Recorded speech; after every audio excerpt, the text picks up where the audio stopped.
በውሸትና በማስመሰል የተገነባው የመርጃን እንዲሁም የአቴሽ ትዳር አሁን የእውነት ቅርጽ እየያዘ ነው ያለው። አቴሽ ለመርጃን የሚያደርግላት ነገር የሚያስብላት ሁሉ ትክክለኛ ትዳር እንዳላቸው ነው የሚያሳየው በርቆ ሲታይ።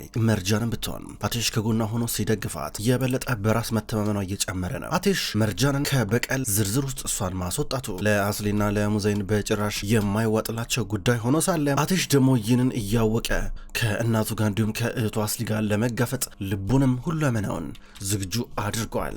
በአንድ በኩል ነርሚን ከሰሞኑ የገንዘብ ችግር ውስጥ ወድቃለች። ምክንያቱም ምርጫ አለባት፣ ሙዘይንን መብለጥ አለባት፣ ቆንጆ ልብስ አዲስ ልብስ መልበስ አለባት። ጨንቋታል። አጠገቧ እጇ ላይ ምንም አይነት ነገር የለም። አሁን በቀጥታ ወደ ሙዘይን መኝታ ክፍል ትገባለች። ቀስ ብላ ሰተት ብላ ወደ ሙዘይን መኝታ ክፍል ገባችና በቀጥታ ጌጣጌጥ የምታስቀምጥበት ዘይ መሳቢያ እየከፈተች ነርሚን መመልከት ትጀምራለች። ውድ የሆነ ጌጥ ነበር እየፈለገች የነበረው። እስካሁን ድረስ እየፈለገች ነው። ምንም ያገኘችው ነገር የለም። ነርሚን ፍለጋዋ ቀጠለ። በድንገት ነበረ የሆነ በጣም የሚያምር የአንገት ሀብል ያገኘችው። ይህ የአንገት ሀብል ሲታይ ውድ ይመስላል።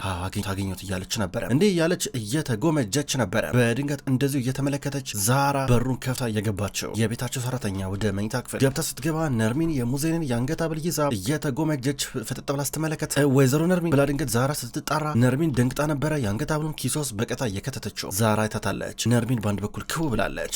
ዛራ እንዴ መጣሽ ስትላ ነበረ። መጣውኛ እያለቻ ነበር። ምን ሰራለሽ እዚህ ብላ እዚህ ጋር ዛራ ስጠይቅ እኔ እንኳን ወይዘሮ ሙዘይንን ፈልጌ ነበር የመጣሁት ግን እዚህ የለችም መሰለኝ፣ ቤት ውስጥ ራሱ የለችም መሰለኝ ትላታለች። ከዛ ዛራ የለችም ወይዘሮ ነርሚን ከአስሊ ጋር ወጥተዋል አለቻት። እርግጠኛ ነሽ? እኔ እኮ ድምጿን የሰማሁ መስሎኝ እኮ ነው የመጣሁት አለቻት። እዚህ ጋር ዛራ ግርም ብሏል ነበረ። ነርሚንን የምትመለከታት ሌብነቷ ገርማት። በቃ እንደዛ ከሆነ እንግዲህ በኋላ እዛ ሂጅ እጠብቃታለሁ፣ እዚህ ገብቼ እንደነበረ እንዳልነግር ያበቃ ችግር የለም እሺ ብላት ነበር በቀጥታ እየወጣቸው። ከዛም በኋላ ዛራ እየሳቀች ነው። እዚህ ቤት ውስጥ ያለውን የሙዘይንን የነርሚን ሚስጥር ጨምሮ ብዙ ሚስጥር ታውቃለች። በሌላ በኩል የወሉ ሲሆን መርጃ እንዲሁም ጓደኛ ዲሜት በውጭ በኩል እያወሩ ነበረ። እኔኮ ግራ ገብቶኛል ምልሽ በቃ የሆነ ነገር እንኳን ለመግለጽ እንኳን ያቅተኛል። አቴሽ እዚህ ጋር ይደግፈኛል እንደ ባል እየሆንልኝ ነው አለቻት። ማለቴ ይሄ ጋብቻ ወረቀት ላይ ነው ያለው። አሁንም ቢሆን እኮ ሚስቱ ነሽ ሊገርምሽ አይገባም። ማለቴ ይህን ነገር እያወቀ ዝም ማለቱ ራሱ ለትንሽ ጊዜ ምንም ጥፋት ነው ስትል ነበረ። እውነት ለመናገር እሱ ማመን ከብዶኝ ነበረ ትላታለች። አምነሹ ነበር እንዴት ይጀመር ትላታለች። ከዛ መርጃ እንደነገጠች እንዴ ልጠይቅሽ አንድ ጥያቄ መቼ ነው ደግሞ እሱ ማመን የጀመርሽው አለቻት። አላውቅም እውነቱን ስነግርሽ እኔና እሱ በብዙ ነገር ውስጥ አልፈናል እና እንዳምነውም ያድርጎኝ የነበረው ያኔ ለዛ ነበር። ብዙ ነገር አድርጎልኛል። እውነቱን ስነግርሽ እንዲህ ነው የዘርዝሬ ነግርሽ አልችልም። ህይወቴን አድኖልኛል አለቻት። ዲሜት ገርማ ነበር የምታዳምጣት። ማለቴ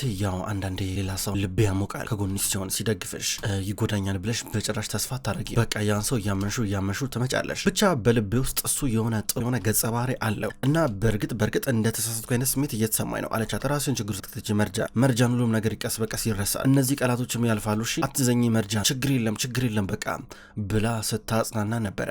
መርጃን ባረገው እያለች የዲሜትን ምኞት አሜን ብላ ትቀበላለች። ከዛ መርጃን ስልክ ተደወለላት። በአስቸኳይ ማለቅ ያለባት ስራ እንዳለ ያሸር ደብሎ እየነገራን ነው። መርጃን እዚህ ጋር ዲሜትን እየሸኘቻን ነበረ። መርጃን ከዚህ ነገር ውስጥ ተውጫለሽ፣ እንገናኛለን፣ በቃ ደውይልኝ አዲስ ነገር ካለ ብላት እዚሁ ይለያያሉ። ዲሜት ከዛ ከቤት ከወጣች በኋላ ታክሲ ውስጥ ገባችና እየተመለሰች ነበረ። በድንገት ስልኳን እየነካካች የሆነ መረጃ ድጋሚ ኢንተርኔት ላይ ተለቋል። በጣም ነበር የደነገጠችው። ሶሻል ሚዲያ በሙሉ እየተቀባበለው ነበረ። መርጃን ብላ ምን እየተከናወነ እንዳለ አታውቅም። እዛው ግቢ ውስጥ ናት እያሰበች ነበረ። ጨንቋታል። አየር እየተቀበለች ነው። ልቧ ፈርቷል። እስኪ አሁን ወዴት ነው የምዞረው? ማን ላይ ነው የምደገፈው? አቴሽ አሁን ነገር ቢፈጠር እኮ አንተ እኮ ነው የምተማመኝ። እንዴት ብዬ ነው የምፈታውን? ብቻዬን ቀረሁኝ፣ ባዶ እንኩኝ፣ ማንም የሚደግፈኝ የለም ስትል ነበር። ድንገት አቴሽ በሩቁ አያትና እየመጣ ነበረ። የሆነ ትኩስ ነገር ይዞ ለሁለቱ እየመጣ ነበረ። ከመጣ በኋላ መርጃ እንኪተች ብርድ ላይ ያቆም እያላን ነበረ። ይህን ትኩስ እየሰጣት አልፈልግም አለችው። ኧረ እባክሽ ተይ እንደዚህ አትሁኝ፣ ጠጪ እባክሽ፣ ይጠቅምሻል፣ ያረጋጋሻል ብሎ እየሰጣን ነበረ። እሺ ብላ ተቀበለችው። አመሰግናለሁ ስትለው ነበረ። ለተፈጠረው ነገር ዛሬ በተለይ ማለት በጣም አዝናለሁ እያለ ነበረ። ድጋሚ እኔ አንቺ ላይ እንደዚህ ነገር አላረቀም ይላታል። ደግሞ ትንሽ እንድትረጋጋ ይሄ ማውቅ አለብሽ፣ እኔ ላንቺ ክፉ ነገር አላሰብም ይላታል። ግን በቃ ዝም ብትል ይሻላል። አንዳንዴ የማይጠቅም ነገር ከማውራት ዝም ማለት ይሻላል። በቃ አንተም ብትሆን ዝም ብትለኝ ይሻላል። መጀመሪያ ይኸውልህ ለራሴ ክብር አስባለሁ፣ እንኳንስ አንተ ላይ እንደዚህ ሌላ ነገር ላረቀርቱ ለራሴ ክብር እጨነቃለሁ አለችው። እኔ እንጃ አላቅም ይላታል። እኔም አላቅም በቃ ምን አጥፍቼ እንደዚህ ብቼ እንደምቀጣ አላቅም። በቃ ይሄ ግን ለኔ በጣም ከባድ ነው፣ ልቋቋሙ አልችልም። በዚህ ሁሉ ነገር ውስጥ እያለው ጥሩ ለመሆን እየሞከርኩ ነው። ምን አይነት ክፉ ነገር ሰርቼ ነው በዚህ መንገድ እየተቀጣ ያለሁት? ምንም እየገባኝ አይደለም። ልክ እንደ ማንኛውም ሰው እንደ ሁሉም ሰው ይሄን ነገር ተቋቁሜ ለማለፍ እየጣርኩኝ ነው፣ እየሞከርኩኝ ነው። እኔ ሰው የመጉዳት ምንም አይነት አላማም ፍላጎትም የለኝም አለችው። ማለት ዛሬ የተፈጠረው ነገር እንደ ጎዳሽ እንደተሰማሽ በደንብ አውቃለሁ አላት። በጣም እንጂ በጣም እኔ እንጃ እንዴት አድርጌ እንደምቋቋመው ትላለች። እንደዚህ እያወራችው እሷን ለማባበል እየሞከረ እንዲሁ በንግግር ብቻ ሳይጠጋት ሳያቅፋት፣ በአንድ በኩል ደግሞ ያንተ ንግግር ነው የሚያስፈራኝ ከሁሉም በላይ ያለችው። ድንገት ተደወለላት። ከሁሉም የባሰ ነገር እየመጣ ነው ያለው። ሲደወለላት ሄሎ ዲሜት ትላለች። መርጃን ኢንተርኔት ላይ የሆነ ነገር እየተለቀቀ ነው እባክሽ፣ ኧረ ቆይ ልላክልሽ ሊንኩን ብላ ላከችላት። መርጃን ሶሻል ሚዲያ ውስጥ ገብታ ተመለከተች። መረጃ ነበር የወጣው። መረጃው ላይ የሚለው በአቴሽና በመርጃን መካከል ያለው ትዳር ፌክ ነው የሚል ነበረ። ከዛ እዚህ ጋር መርጃን መረጃውን በስልኳ ስታነብ ታንቀጠቀጠች፣ እርጇ ተርበተበተ። እስኪ ሲሲሲ ብሎ አቴሽ ተቀበላትና መረጃዎች እንደሚጠቁሙት ከሆነ መርጃን ይልድርም ጋብቻና የአቴሽ ካራን ጋብቻ ውሸት እንደሆነ ብዙ ጊዜ ይነገራል። ማለት የዛለት እሷ የለበሰችው ጥቁር ቀሚስ ራሱ የዛን ሰዓት የነበረው በአዘን የተሞላ በአስገዳጅ ሁኔታ ውስጥ የገቡበት ጋብቻ እንደሆነ ያስታውቃል። ይሄ ማለት መርጃን ይልድርምና አቴሽ ካራን ወደፊት መፋታታቸው የማይቀር ጉዳይ ነው የሚል መረጃ ነበረ የተሰራጨው። እዚህ ጋር መርጃን ዝም ብላ ማልቀስ ጀመረች። የባሰ ሀዘኗ እየባሰ መጣ። ተንበረከከች፣ መጠጣት ከበዳት። ከዛ በኋላ አቴሽ አይዞሽ አትዘኝ መርጃን አለው እያለ ነበረ። እሷ ከተንበረከከችበት ተነሳችና በቃ ተወኝ ብላው ጥላው ትሄዳለች። አቴሽ በውጭ በኩል ሆኖ እያሰበ ነበር ያለው። አቴሽ ዛሬ ጋዜጣ ላይ በወጣው ነገር በጣም በሽቋል። ኢንተርኔት ላይ በተለቀቀው ነገር አሁን ወደ ቢሮ መጣ።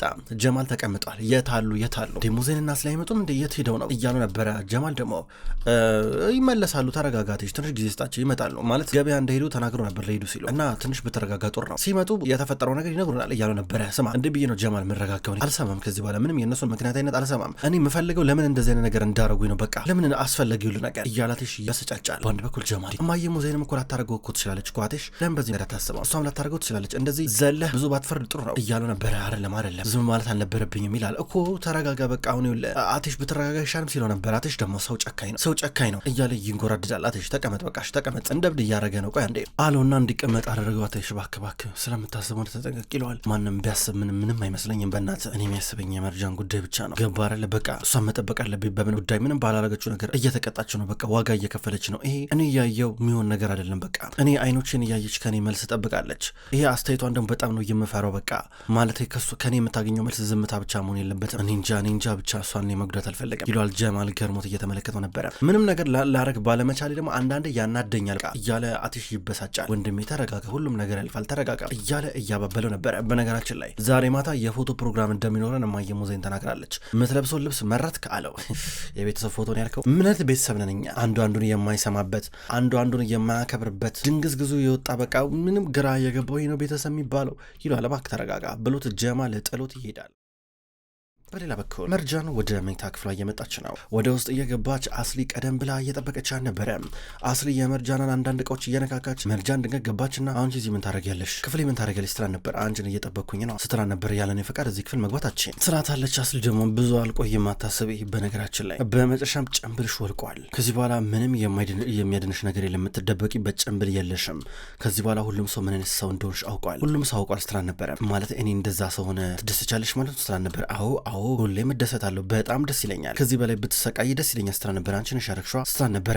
ማለት ትላለች። አንቺ ነሽ ፎቶዎቹ ኢንተርኔት የለቀቅሽው አይደለ እያለቻን ነበረ። እና ምን ነው የምትይው? በጣም ጥሩ ገምተሻል በእናትሽ ስትላን ነበር። ኧረ ይሄ መገመት ከባድ አይደለም፣ በዚህ ሰዓት ላይ በዚህ ምድር ላይ እንዳንቺ ማን ክፉ አለ? ሲጀመር ማን እንዳንቺ ክፉ አለ? እያለቻ ድንገት አቴሽ እየመጣ ነበረ።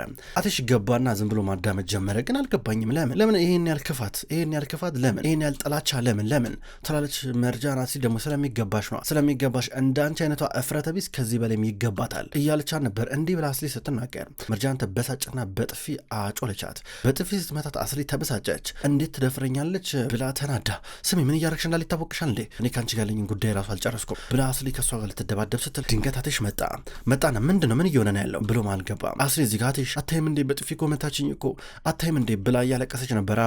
አይቻለሁ እዚህ ማን ግቢ ያለሽ? ማን ያለሽ? እዚህ ለምን ነው የምትገቢው እያለ ነበረ። ዝም ብላ ገርማ ሰተ ውጪ ከዚህ እያለ ነበረ። ግን እኮ አቴሽ ስትለው ውጪ ከዚህ ምንም አይነት ክርክር አልፈለግም እንዴ ከዚህ በኋላ እዚህ ክፍል እንዳገቢ ይሻል ነበር እንዴ ወደ መርጃን ክፍል መግባታችን የመለሷ ፍቃድ ቶሎ በይ እቺ ልጅ በቃ ተያት ብሎ እየተቆጣ ነበረ። እዚህ ጋር አቴሽ ለመርጃን ከለላው ነላት። እዚህ ጋር አስሊ ተናዳ ትወጣለች። ከዛ አቴሽ ወደ መርጃን ጠጋ ብሎ እንዲነሻው እንደናነሽ እያለ ነበረ። ደህና ነኝ ግን ታውቆኝ ነበር አውቄው ነበር አለች። ምኑ እያለ ነበረ። ማለቴ አንተ ዝም ያልከኝ ቤተሰብን ለመጠበቅ ነበረ ለዛ ነው ዝም ያልከኝ ማለቴ መጀመሪያ ከአንተ ጠብቄው ነበር ግን እንደዛም ቢሆን በቃ አንተ ግን አላልኩም ነበረ ችግር የለም እረዳለሁ አለችው። እኔም አውቄ ነበረ እኔም ከመጀመሪያው ገብቶ ነበረ አላት። ምኑን ትሏለች። አንቺ ጥሩ ሰው እንደሆንሽ ንጹህ ሰው እንደሆንሽ ምንም አይነት ማስረጃ ያስፈልገውም ነበረ ገና እንዲህ ሳይሽ ነው የገባኝ እና ምናልባት በቃ ከተቀበልሽኝ ይሄ ነው እውነታው እያላን ነበረ። እንዲህ ብሎ አባበላት። መርጃን ገርማት እያየችው ነው። ልመነው አለመነው የሚል አይነት ፍርሃት ፊቷ ላይ ይነበባል። አቴሽ እንድታምነው እየጠየቃን ነበር። በሌላ በኩል ሃይደር የአቴሽን ቅጥረኛ የሱን ሾፌር ፋቴ የሚባለውን ሰው ጫካ ለጫካ እያባረው ነበረ። ፋቴ ክንዶ አካባቢ ተመቷል። ሃይደር በአንድ በኩል ሽጉጡን ይዟል እየተከተለው ነበር። አትሩጥ ፋቴ እያለ ይተኩስበታል። አሁንም ከኋላ እየተኮሰ ፋቴ ትከሻው ቆስሏል። ከዛ በመጨረሻም ድንገት ወደቀ። ሲወድቅ ሃይደር መቶ ሽጉጡን ደቀነበት። ስማ በላውን ትነግረኛለህ እስካሁን ድረስ ስትሰልለኝ እንደነበር የማላቅ መስሎ ነበር እንዴ ስማውን በል ስለ አቴሽ የምታውቀውን ነገር በሙሉ ትነግረኛለህ አልነግረኝ እያሉ ነበረ። እዚህ ጋር ፋቴ ኧረ እኔ ምንም የማውቀው ነገር የለም ይላል። ትነግረኛለህ አልነግረኝም ብታውቅ ባታውቅን አያገባኝም ግን ትነግረኛለህ ስለ ቤተሰቡ የምታውቀው ነገር የለም አለው። እናት የለውም እናትና አባት ምናምን ነገር ልጆች የሉትም በል ተናገር ይላል። በዚያ የሆነ ነገር ነው የማረግ በል ያሉትን ነገሮች ተናገር አቴሽ ማን ነው ዘመድ ምናምን ነገር የለውም ቤተሰብ የለውም ሲሆን ነበር ፋቴ እዚህ ጋር ወድቀው ክንዱን እየያዘ አረራ ሃይደር እኔ ምንም የማውቀው ነገር የለም በእውነት ምንም የማውቀው ነገር የለም ስለ አቴሽ ምንም የማውቀው ነገር የለም እያለ እየለመነው ነበረ። ታውቃለህ በእርግጠኝነት የምታውቀው ነገር አለ እያለ ሃይደር በአንድ በኩል ሽጉጡን አነጣጥሮበታል። ከዛም በኋላ እዚህ ጋር ፋቴ ይኸውልህ ስማኝ እህት ነበረችው ግን ሞታበታለች ይለዋል። እህት ስሟ ማን ነው ብሎ ጠየቀው። እዚህ ጋር የወደቀው ፋቴ አላቅም ስሟን አላቅም እያለ ነበር። ሃይደር ግራ ገባው። እንዴ እህት ነበረችው የሞተች እንዴት ሊሆን ይችላል ብሎ ተዘናጋ። ድንገት ፋቴ ቀናልና ሽጉጡን በእግሩ መታበትና ጠልፎ ጣለው። ከዛ እየሮጠ ነበረ። ሃይደር ባንድ በኩል ናና አትሩጥ ብሎ ሽጉጡን እንደያዘ እየተከተለው ነበረ። ፋቴ ጫካ ውስጥ ቶሎ እያለ በመጨረሻም የሆነ አስፓልት አገኘ። አስፓልትን ተሻግሮ ወደ ውስጥ ሄደ። ባንድ በኩል ሃይደር ጭራሽ ነው ያልደረሰበት። ሃይደር አመለጠው። በዚህ መንገድ ሃይደር ፋቴ እንዳመለጠው ገብቶታል። ወይኔ እያለ ተናዶም ተበሳሽቶ ይመለሳል። በሌላ በኩል ማታ ላይ እነ ሙዘይን ተዘጋጅተዋል። ሙዘይን ጀማል ናስሪ ዝንጥ ብሏል። ፎቶ የሚያነሳ ሰው መጥተዋል። በቃ በሉ እንግዲህ አቴሽ አይመጣም እንዴ እንዘገጃጃ ይባባላሉ። ተደርድረው እያለ ድንገት አቴሽ መጣ። የመጣው ብቻውን አይደለም ከመርጃን ጋር ዝንጥ ብሎ ነበር የመጣው። በድንገት ሙዘይንና አስሊ ሲያቸው ደነገጡ። በተለይ ደግሞ አስሊ ደግሞ እቺ ምን ታረጋለች ትላለች ሙዘይን። ከዛ አቴሽ እቺ ደግሞ እዚህ ምን ታረጋለች ለምን ይዛት መጣ ስትሮ ነበረ። ሚስቴ ናታ ሚስቴ ማለት ለእኔ ቤተሰቤ ናት በላንሳ ብሎ አቴሽ ከሙዘይን እንዲሁም ከአስሊ ጎን በኩል እየቆመ ነበረ መርጃንን እንደያዛት። ከዛ ፎቶ አንሺ ፎቶ ማንሳት ጀመረ። እንዲሁኑ እንዴት አስተካከሉ እያለ ሲያነሳቸው አቴሽና መርጃን አንዴት ተቃቀፋሉ፣ አንዴ እጅ ልጅ እያያዛሉ። ምንድነው ፊታችሁ እንደዚህ ምንድነው የተኮሰታተራችሁት ፈገግ በሉ እንጂ እያለ አቴሽ ይናገራል። አስሊ የውሸት ለመሳቅ ትሞክራለች። ሲጀመር ሙዘይን ግን ለማስመሰሉ አልሞከረችም። ሙዘይን የምር ብሽቅ ብላ ነበረ። በሙዘይን ግምት የዛሬው የፎቶ ፕሮግራም የተበላሸ ይመስላል። ነገር ግን አቴሽ እና መርጃን በቀጥታውን ተያይዘው ወደ ክፍላቸው መጥተዋል። ወደ ውስጥ እየገቡ ናቸው። ተያይዘው ገቡና ዛሬ እንዲነበር ምሽቱ ይላታል። አሪፍ ነበረ ትሏለች። የተነሱትን ፎቶ እዛው ታጥቦ ነበር የተሰጣቸው። ከዛ ተመለከቱት። ከዛ አቴሽ ሁሉም ሰው መልእክቱ ደርሶታል። የሚያምር ፎቶን የተነሳ ነው ይላታል። ከጎኔ ስለቆምክ አመሰግናለሁ በእውነት ደስ ብሎኛል። እንደዚህ አይነት መጥፎ ስሜት ተሰምቶኝ አያውቅም ነበር ግን ከጎኔ ስለቆምክ አመሰግናለሁ እያለችው ነበረ። ሁልጊዜም አለው ሁልጊዜ እሺ እያለ ነበረ። እንዲህ ሲላት አይኑን እየተመለከተችው ግራ ገባትና ከራሷ ጋር ማውራት ጀመረች። ለምንድን ነው ቆይ እንደዚህ ትሆንልኝ ለምንድን ነው ብላ ራሷን እየጠየቀች ነበረ። ከዛም በኋላ ድንገት ተደወለለት። ሲደወልለት ራቅ ብሎ ሲያወራ በቃ ብላ እሷ እየወጣች ነበረ። አቴሽ የተደወለለት ከፋቴ ነበረ። አቴሽ ተደርሶብናል ተነክቶብናል ሃይደር ሲከታተለኝ ነበረ እስካሁን ድረስ ያንተ ሰላይ መሆኔን ለካ አውቆብኝ ነበረ። ዛሬ በግድ ሊያወጣጣ ሞከረ። እኔ ግን ምንም የነገርኩን ነገር የለም። ነገር ግን እኔን እንኳን ይግደለኝ ችግር የለም ነገር ግን ቤተሰቤን እንዳይጎዳብኝ ግን በጣም ፈራሁኝ እና በቃ በመጨረሻም ልሸሽ አስቤያለሁ ይለዋል። እኮ ችግር የለማ በቃ ቤተሰብን ይዘህ መሄድ እንዳለብህ በቃ ጀማል እንትን ይልሃል ያግዛል ችግር የለም ደውለታለሁ አለው። ወደ ጀማል ደወለና ጀማል ፋቴ በቃ በመጨረሻ መደበቅ አለበት ከቤተሰቦቹ ጋር ብዙ ነገር ለኛ አድርጎልናል ብዙ ውለታ ውሎልናል ገባ እንደዚህ የረዳንን ሰው መተው የለብንም እና አርደው በቃ ግዛው አለው። እሺ እያለ ነበር። በዚህ አጋጣሚ ጀማል ሙዘይንና አስሊ ቁጭ ብለው ቡና እየጠጡ ነበረ። እኔ እኮ እድሉን አላገኘሁም እንጂ እድሉን ባገኝ እኮ ያቺ ልጅ እኮ ለሰከንድ እንኳን እንድትኖር አላረጋትም ነበረ። እንዴት ብለን ፎቶ ልትነሳ አይኗን በጫው እጥብ አድርጋ የመጣችው ትላታለች ሙዘይን በአንድ በኩል አቴሽ ነገር ሆን ብሎ ያደረገው የጠፋውን የመርጃን ስም ለመለስ ብሎ ነው። ሌላ ነገር አስብ አይደለም ልጅ ሌላ ነገር አታስቢ ማለቴ ያው እንደገና ደግሞ ለእኛ ትምህርት ለመስጠት ነው ማለቴ ያው እሷ ላይ አትድረሱ ብሎ ነበረ። እኛ ግን አላቆምንም አወቀብን ተመልከችም እንዳረጋለቻት። መርጃን ግን የአትሽን ልብ በጣም ተቆጣጥረዋለች። እንዴ እሷ ማናት ሲጀመር ማናት? እንዴት ነው የአትሽ ልብ ውስጥ ዘልቃ መግባት የቻለችው አለቻት። አትሽ በጣም እች ልጅ በጣም አግንኗታል። ህይወት ውስጥ የሌለ ትርጉምን የሰጣት ማለት አትሽ ልቡ በጣም በብረት የተጠበቀ ነው። እንኳን ፍቅር ምናምን ነገር ይቀርና በቀላሉ በእንደዚህ ነገር የማይታለል ሰው ነው። በእርግጠኝነት የልቡን ብረት በስታው ገብታለች ማለት ነው። የሆን ነገር አድርጋለች። በቃ እኔ እንጃ ብቻ በበላት ነገሮችን ብናደርግ ይሻላል። ቀጣይ እርምጃችን በሙሉ በበላት የተሞላ መሆን አለበት። አትሽ የሆን ነገር እያደረገን ካገኘን ከባድ ነው ትላታለች። መርጃን ወደ መኝታ ክፍል እየመጣች ነው። መርጃን ከያሸር ተደውሎላት በአስቸኳይ ነገ መቅረብ አለበት ስራው እያለ ነው። ተጨነቀች። ድንገት ሙዜን መጣችና አንጠለጠለቻት። ሙዜን እባክሽ ተይኝ ትላለች። መርጃን አልተውሽም ልታመጪ ነው ሲጀመር እስኪ ተናገሪ እስኪ አሁን አትሽ ከጎንሽ ስላለ ምቾት ምናምን ሊሰማሽ ይችላል። ነገር ግን ብዙ እንዳትተማመኝበት ገባሽ አይደለ? ማለቴ ከአትሽ ብዙ መቅረብ አይጠበቅብሽም። አለበዚያ ከባድ ክህደት ነው የምትማሪው። አትሽ ማን እንደሆነ አታውቂም እኮ እያለቻት ነበር። ስታመነጫጭቃት ነበረ። ድንገት አትሽ የመጣው አትሽ መጣና እማዬ ሙዜ እዚህ ምን ታደርጊያለሽ እያለ ነበር። እዚህ ምን እየሆነ ነው ያለው ብሎ ጠየቀ። ምንም ሚስትን እያስጠነቀቋት ነው ያለችው። እዚህ ቤት ውስጥ አይጥ የሚያረጋን ነገር አለ ገባ። ነገር ግን ተነክቶባታል። ከዚህ በኋላ እኛ ማተላለል አይጠበቅባትም። ከዚህ በኋላ እኛን መሸወድ አትችልም ገባ። ምናልባት ምንም እንኳን ይሄ ጋብቻ ፌክ ቢሆንም ከነዚር ጋር የምታደርገው ነገር ግን በጭራሽ ተቀባይነት የለውም። ይሄ ግልሙትና ምንም ተቀባይነት የለውም ስላለች ራሷን ማረጋገጥ አለባት ብላ ስትናገር እንዴ ምን አረኩኝ ደግሞ እኔ ለምን እንደዚህ የምትናገሪው ስላለች መርጃ ልባ ያዘነ ይመስላል። ሙዘይ ከዚህ በኋላ ሚስቴ እንደዚህ ብለሽ መናገር መቆጣት መገሰጽ ካለብኝ እኔ ብቻ ነኝ እሷን ምገስጸው መቆጣው የፈለኩትን ነገር ማድረገው እናንተ በማያገባቸው አትግቡ እባክሽ ከዚህ ሂጂ እያላን ነበረ። ተናዳ ወጣች። ከዛ በኋላ መርጃን ከጎኔ ስለቆም ካመሰግናለሁ ትላለች። ሁሌም አለው እያላን ነበረ። ከዛ በቀጥታ እንቅልፏን እየተኛች ነው። እሱም እንቅልፉን እዛው ሶፋ ላይ ጋደም ብሎ ይተኛል። ውድ ተመልካቾች እንኳን ወደ ቅጠል ቲቪ ዩቲዩብ ቻናል በሰላም መጣችሁ። ክቡራን ተመልካቾች የድራማ መሀል ልብ ነው። መሀል ልብ ድራማ ከዚህ በኋላ በቅጠል ቲቪ ዩቲዩብ ቻናል ወደ እናንተ ዘውትር በተመሳሳይ በዚሁ አቀራረብ ይቀርባል። አቀራረቤ የተመቻችሁ ክቡራን ተመልካቾች ሁልጊዜ ዘውትር እየመጣችሁ እንድትከታተሉ እጋብዛለሁ። ይህን ቻናል ሰብስክራይብ ያላረጋችሁ እስካሁን ድረስ ሰብስክራይብ በማድረግ እንድትቀላቀሉን ጠይቃለሁ። ይህን ቪዲዮ ላይክ እንድታደርጉም ጠይቃለሁ። ውድ ተመልካቾች በሁለተኛው ድራማ በዘውድ ድራማ ደግሞ በሌላ ቀን የመጣ ይሆናል። እሱ ድራማ አልተጠናቀቀም። እሱንም ቢሆን በተመሳሳይ አቀራረብ በተለያየ ቀን ወደ እናንተ ይዤ የመጣ ይሆናል። ሁሌም ስለምትከታተሉኝ በጉጉት አመሰግናለሁ። በቀጣይ በአዲስ ቪዲዮ እስከምንገናኝ ድረስ በየላችሁበት መልካም ቆይታ ይሁን።